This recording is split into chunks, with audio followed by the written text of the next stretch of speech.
By that I mean you don't hold me down. You hold me down, Special. They make you feel special. So special, so special, so special. Very special. I just want you to know that you are really special. Special Sundays radio show right here on KSFS. Let's jump right into it. We got a very good friend of Special Sundays on the show. Would you like to introduce yourself to the people once again? Jansport J, Transport J. Yes. Anything else that rhymes with that? There we go. Yeah, on the new project, we've heard you being called Jansport, which is a new one. I'll work with that one real quick. Yeah. Jansport J. Yep. That goes back a while. So we're putting that out there for everybody now. So it's Jansport. I like that. You know, the Cove is near Mexico, so yeah, we'll work with that. I like it. Exactly. That's where it came from. Since we're close to Mexico, I felt like I needed a Mexican nickname, so we went with Jansport. There we go. Very, very nice. Of course, we just had You Ain't Saying Nada by Hard Work and Yourself off of that Black Balls that just dropped not so long ago. If they haven't got that, go get it.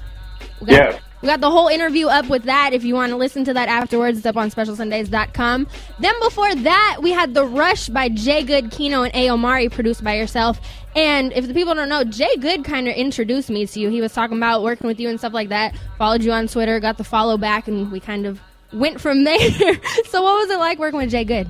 That's how you know it's real, when you get the follow back. Oh, you feel me? J Good is a dope rapper. I heard of the TUS camp or the TUS camp through Mike Blau. Shout out to him. Yes. And I've been hearing the music and stuff like that. He hit me up, and very professional dude. He's a good rapper, so it's like the best of both worlds. And did the track with him and Aomari and Kino, and then we actually got something else coming. Pretty dope. He got one of my favorite beats for me, so I'm excited for that to come out. Do you know which project it's going to be on?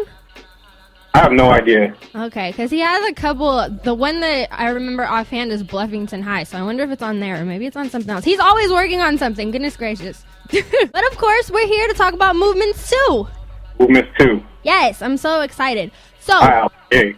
So there is a Movements 1 and this Movements 2. Why is it the second one? I heard you say that it's kind of in the same realm, but what really made you go, okay, this is Movements 2 and not a whole different title?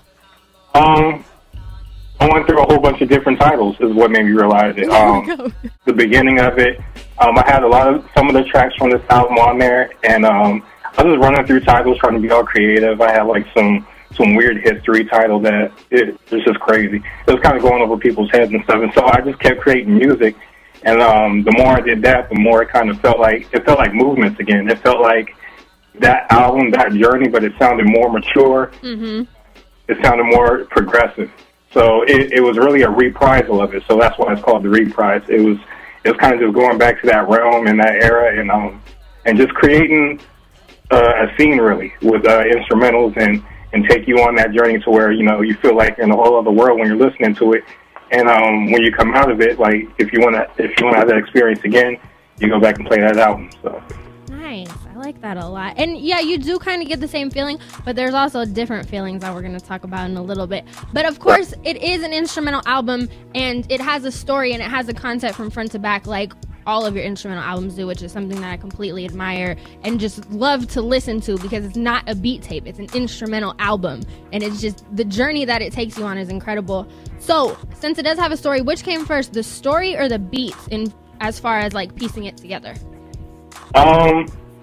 They kind of go hand in hand. I mean, from jump, I was just making beats, trying to find out the sound of the album, and then once I realized it was Movements, I kind of started stretching. Like, okay, this is going to go in the beginning of it because it fits the whole vibe here. Mm-hmm. I definitely have that baby making section like I have on every album. So I knew those were going in the middle. They had to be back to back to back. Mm-hmm. And I knew I want some of the more discombobulated, like jerkier joints towards the end. Mm-hmm.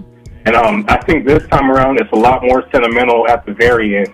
And I even put a personal track on there called Sports Ode, which if you listen to the chops, is very much how I feel in my life right now and where I feel like I'm at in my career. So, it got a lot more personal towards the end. But that's kind of how I structure this one. So it's really, making the beats, and then once you kind of have a skeleton, you plug in other ones as you go along. So dope stuff. And of course, you talked about the baby making section in the mid. One of my favorite tracks happens to come from that baby making part.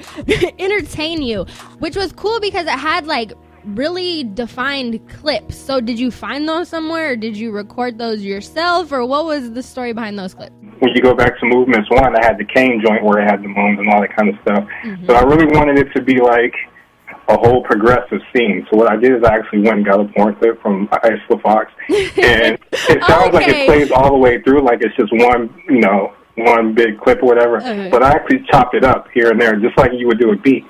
And I was chopping it up in certain sections to make it, you know, kind of go along with the beat, and then for it to end with the very end part of, you know, would you like massage? That's actually at the beginning of the clip. So I just had fun with that too. But it was kind of funny because I was chopping the vocal parts over at work. I worked at the YMCA with kids. Nice. So I had headphones on listening to this crazy madness, hoping that, you know, my headphones wouldn't come out because it'd be a wrap. But we got it done. So. Oh, my goodness. So you flipped the original to Dear Summer. So that's one of my favorites. That's just one of my favorite samples, period. I flipped it like 10 or 15 different times, and like this is the version that ended up on the album. But I love It's Wells and Irvine Morning Sunshine. And then you flipped Check the Rhyme by a Tribe Called Quest. That's on Check. That's crazy. Yes, that one might be my favorite actually.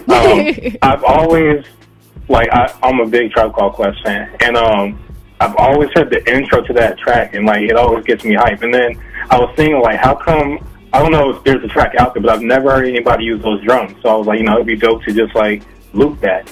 You know what I mean? So that's really what I did, and then added some little chords and stuff on top of it. Dope stuff. And then I was sitting there, I was like, he did not just flip a T.I. song.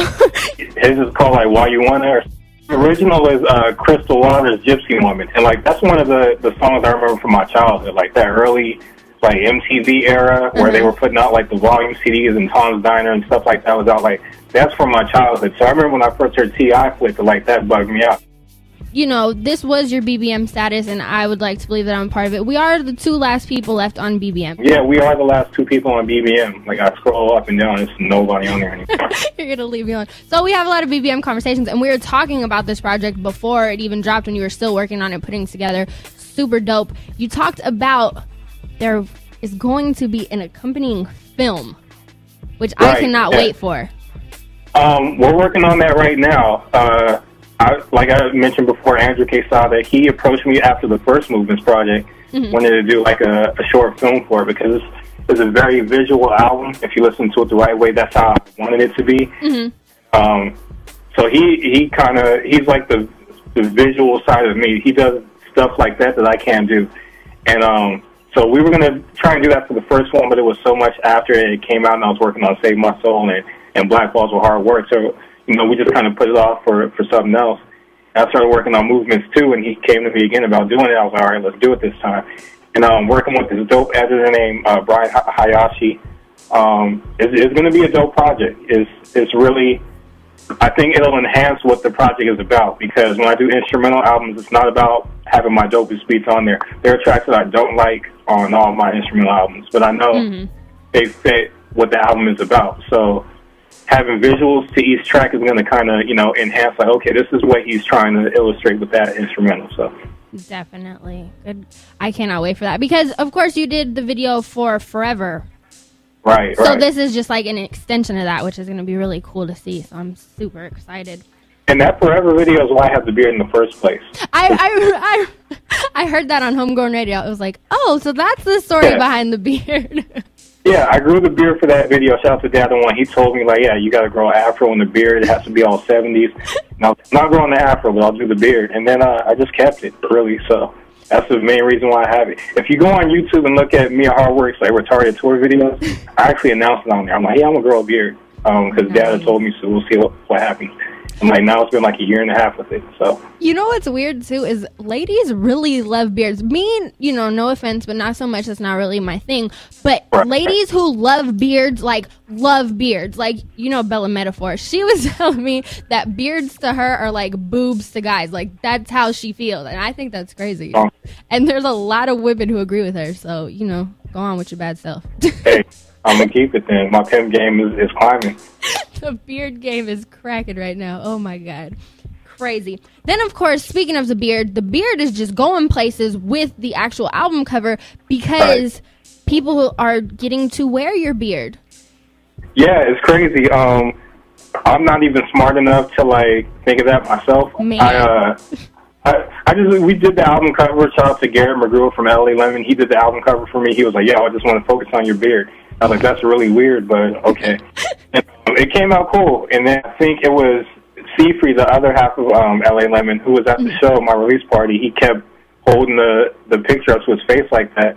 And then Andrew Quesada took a picture, and then Stephanie, my homegirl on Twitter, took a picture and started blowing up. Yeah. And like right before we did this interview, I got 2 pictures from shout out to Hector, and I don't think he has his real name on Facebook. It says Aston Martin Zoronga or something like that. I think his real name is Aston Martin, but they're from Zimbabwe, and like they took pictures out in Zimbabwe doing the picture thing. So like now it's blowing up, and I'm just taking advantage of it and just showing my appreciation to the fans for even doing that. Like that's real cool. It's so dope. You got your mom to do it too. That one was hella tight. You got puppies doing it. Like, it is so cool. Like, I just flipped her. I'm like, that's so cool.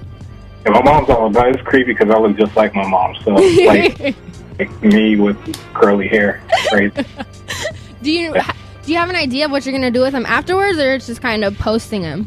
I'm collecting them, and then I might want to do a poster or something. I don't know. Like, I'm just going to see how many I can get. I have a bunch right now, and I got, like, CDs I got to mail out. So once I mail them out and people do more, like, we'll see what we can do with it. But it's been pretty fun so far. It's, like I said, it's sporadic. I didn't even think about it, so. I'm so excited. And then, of course, back to the actual tracks on the project. I feel like this project has a little more of a Doom feel. I'm a big Doom fan, so that's good to hear. I definitely want to work with Doom in the future. That'd be crazy. Oh my God, that'd be so cool. Doom instead of like the fake Doom. I don't know. Of course. Yeah. But I feel like the clips that you chose really like complemented the project and helped tell the story. We talked about, the porn thing. We talked about the different classic tracks that you chose. What else did you really sample and take clips from? One of the sermons from church, from like a guest preacher that came. There's always fun stuff with that. I took Jay-Z, What More Can I Say, when he says, plus I know my own flow was foolish, and I just put beat in there. Just a bunch of stuff. Like, I really wanted to have control and make the clips say what I wanted them to say this time around. Album release party, you had House Shoes there. What was that like? House Shoes is just one of those people that was like, you're better than this. Like, you could put this out and it would be cool, but you're better than this. So I appreciate House Shoes for that. And then we have him come out. We do Uptown Sound Class over in Whittier. So we had him come out. He rocked joints from his new album, Let It Go. I played movements too, and it was just a dope night. I had a old white lady come up to me and slide me a business card of $5 and some Soul Train era, and she left her phone number on the card. So I do have that. I think you're right about the beard thing. I think it really helped me out. I'm so confused about the $5. Right, yeah, it was, but I took it because it was $5. I'm gonna go get food with that, and I got her phone number. So I got, I'll holler at the 65-year-old white lady. So you haven't called her yet? Not yet. I'm playing it cool. Okay. Yeah, I don't want to be too eager. It's been longer than 3 days though. You're kind of breaking the 3-day rule. Yeah, but I'm a producer, so I gotta seem like I'm popping to her. You know what I mean? Just hit her up on the low one day, like, yo, I'm in town. Will you keep us updated on Twitter when you actually do that? Definitely will. I'll be like, yeah, I'm here with her and the grandkids. You can get Sport Did It those stickers when you purchase the physical copy of Movements 2 on jansportj.bandcamp.com. Yes, and guess what else? That I'm announcing here for the first time that I haven't said anywhere else. Oh my goodness. We're doing Sport Did It those shirts. Yes! They're coming in like next week. Yes! So, and then we're going to do like a bundle with the Sport Did It those shirt and a CD and a sticker for like $25. I need that in my life. We're trying to push the whole Sport Did It though movement along with co-original and stay original and all that good stuff. So please make sure that you get small shirts, because sometimes rappers think that they only have male fans, so they only get big ass shirts. And it's cool. I cut it up. That are coming in. Okay. So we got you. Cool. I will cut up the shirts if I have to, but I'd rather not. So I appreciate it. But anything else you want to say to the people before we get up on out of here? Go to jansportj.bandcamp.com to purchase a physical copy.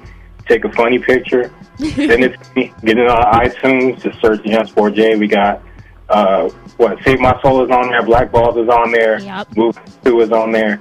Yeah, I appreciate the support. It's always fun checking in with Miss Special. It's like one of my favorite shows. Yay! I love it. I know you might think I say that to everybody, but you're special. Thank you. See what I did there? I see that just made my day. You made me feel special. Hopefully I made you feel special. Always. Check out specialsundays.com, jansportj.bandcamp.com.